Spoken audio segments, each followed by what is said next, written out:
Welcome, ladies and gentlemen. As you guys can tell, we are taking a look at the Golden Disc collection of Terrorsaur! Ah, yes, you Starscream analog. I am assuming command of the Predacon! I thought you'd already learned your lesson about challenging me, Terrorsaur. Today I'm the teacher, if you have the courage. Very well. I could use some amusement. So, as you guys can see behind him, yes, we finally have all the boxes that show us the Golden Disc. So, as you might have surmised, he does come with one. Now, this is actually identical to the one that came with the Ark. Unfortunately, while it should be this disc that is of human origin, they included it with a Vok disc, which the Vok disc did not have this on the other side. It should be more like this, where it has alien symbols on both sides. At least we have the other one from the Ark that is legitimately this one. So, and finally looking at our boy here, you can see that Terrorsaur is showing off some of his fantastic detailing, wings spread, and I am loving the more realistic Pterodactyl-like detailing that you get with this guy. So, the only place you really can store his guns is on the back, or his gun is on the back of his leg, and I don't really like that. Overall, for a beast mode, you guys know that I love those things with big, huge wings. Now, speaking of these bird-like features, let's look at his 90s release and just see that, man, you can see how far they've come from this to this. Which, one of the things that I've always liked about this that seems recreated on the new version is how they went to the extra effort of actually picking out his pterodactyl teeth. Although, for him and his transmetal mode, as a pterodactyl, they're meant to look more magnificent in, obviously, flight mode.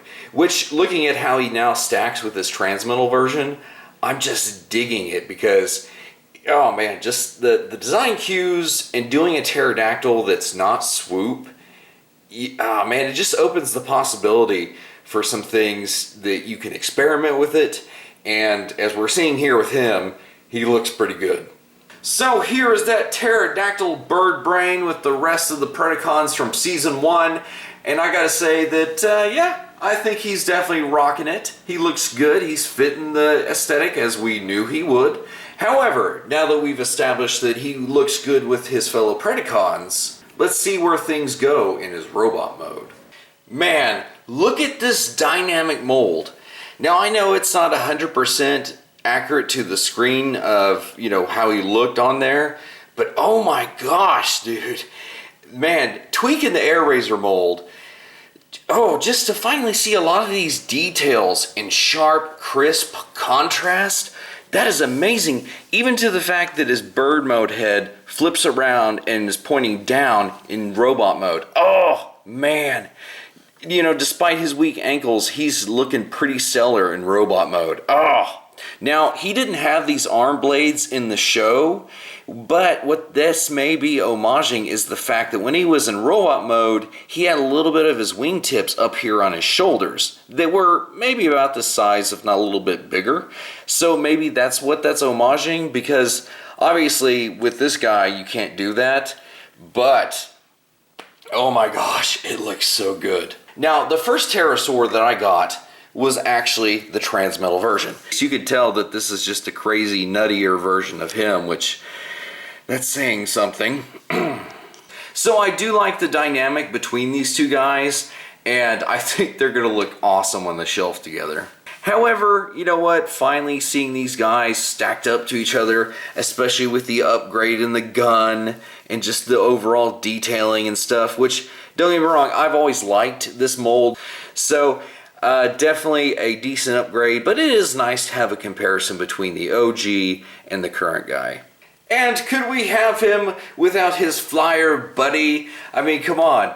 Now, the one thing that amazes me is how they have flipped the script, because for years, the original version of Waspinator just towered over Terrorsaur. And as you can see here now, but Terrorsaur is finally taller than Waspinator. But it is really cool to see the Predacon flyers standing here like they're getting ready to go attack some Maximals. Which, I'm not gonna lie, I kinda like how it looks. especially with him like he's just floating there, and these two nutbags are attacking Maximals. They still look sick doing it. So one little fun side note in fiction is that Terrorsaur was around before Airazor. Yet in the real world, they released Airazor first and used her engineering to create him. Despite that, yeah, I think it was a good choice, because even though he is derived from her engineering, as we can see, he is a far cry from being just a clone copy of her, much like Skywarp is. But I think there is one group he will look even more smashing with. And what the colorful group they are! Like I said when we first saw this, he has a dynamic robot mode, and however you really want to use him, he's going to look fantastic in either one. Now, I mean, is he perfect? No. He does have some engineering foibles, like his wings do love to pop off pretty easily if you're not paying attention. It's just, I am super impressed, so I'm just super stoked to have him. However, I think it really truly signifies that here we are on the tail end of Kingdom as we bleed over into Legacy a little bit. And yeah, I'm ready for the next chapter of Generations. So, with that being said, guys, I hope you enjoyed the look at the Kingdom Golden Disc Collection Terrorsaur. And until next time, guys, we'll see you in another review.